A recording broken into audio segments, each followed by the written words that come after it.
तुमच्या मनाने एखादी गोष्ट ठरवली की तुम्ही ते नक्की पूर्ण करू शकता, कारण तुमच्या मनामध्ये एवढीच ताकद आहे की तुम्हाला कुठल्याही परिस्थितीमधून सहज बाहेर काढू शकता.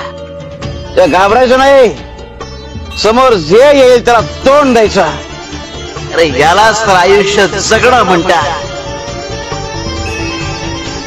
शिव शंकर शंभो.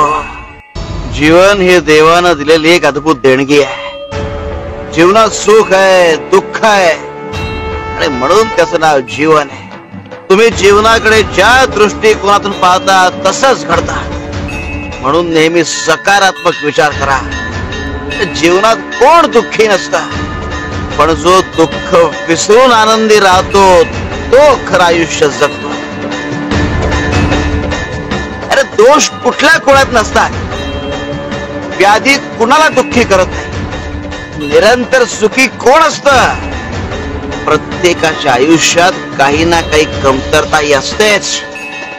म्हणून सदैव दुःखी राहू नये.